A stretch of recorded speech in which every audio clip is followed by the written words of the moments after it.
And It's a wonderful facility. It's and the it's former fantastic. Charlotte Hall Military School. It's a beautiful rural location, and it's just a fantastically well-run, nice place. And that'll be our second to the last home before Cheltenham. The executive director is Sharon Mattia. I think this is one of the benefits that a lot of Maryland veterans right, that they don't don't know about. Right. And it's really a fabulous place because, as I understand it, it's not just a senior living facility. It actually has some medical assistance. And it also has an Alzheimer's unit. So there's a clinic or a hospital there? Yes, and the VA also has a clinic there. And it's just a fantastic, really, and the dining facility is really great. And when you first drive up, you think you're driving up to one of the Holiday Inns or one of the Comfort Inns. It's just absolutely, especially in the spring, it's absolutely gorgeous. It's beautiful grounds. And if the facility there, for medical reasons, can't take care of the patient, do they transport them? They transfer them to the local hospital, yes. The local hospital? Or they take them to the VA in Washington or Baltimore, whatever is the needs of the patient.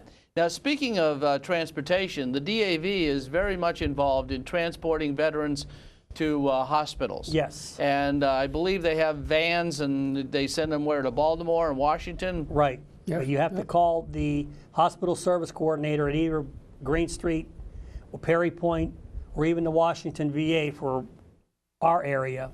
Some patients go down there. But most of them, they're trying now, because of Maryland, they're trying to get everybody to go to Baltimore. And but the Perry Point and then way out in Western Maryland, they do use Martinsburg even and such. But one thing I did want to cover while we're talking about DAV, and Jerry hit it very briefly. Any serviceman or woman who was injured while they were on active duty, and it doesn't have to be combat.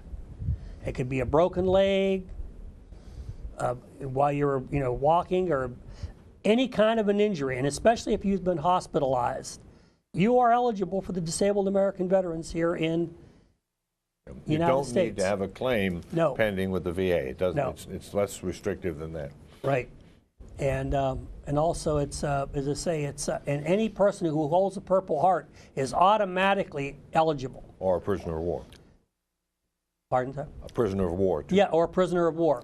And, yes. And any individual that is interested can obtain information from the service officers of the various organizations in processing a claim to the VA for evaluation of the injury and the amount of compensation that would be involved. And people forget sometimes that even very old injuries or wounds or sicknesses can be service-related generations after you served. Right.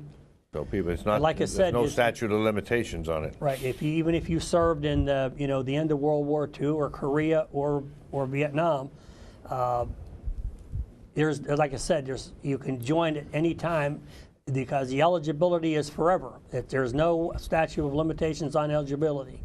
So that's one really great thing. And for the VFW, as long as you have an occupational medal. And one thing is to say is that Bob is a past district commander and post commander. I'm a past district commander and post commander, and of course Harlan has been the commander for his 4th term here. And 3 of the service organizations meet at the DAV. The DAV and the VFW and the Marine Corps League all meet at the DAV. And then you might point out too, particularly for people in modest circumstances or otherwise, the cemetery program, that any veteran is entitled to a burial plot at one of the veteran cemeteries, regardless of when you served or how long you served, and the spouse. So that and a service with the burial. Right, and a great many people, death comes sometimes very suddenly, and people don't know that. This is something you can take care of very, very easily by notifying the Maryland Department of Veterans Affairs and providing the serviceman's DD-214, which shows he served.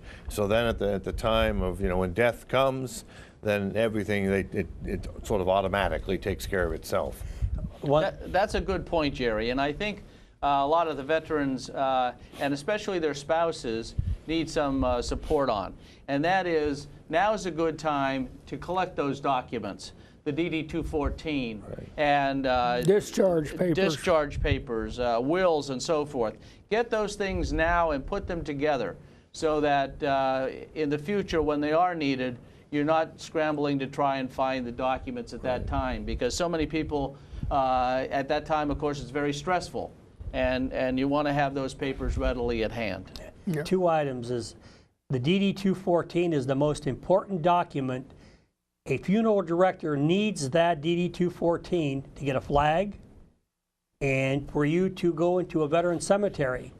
And it's time restrictive. They only have so much time, in other words, whenever the person dies in order to do this.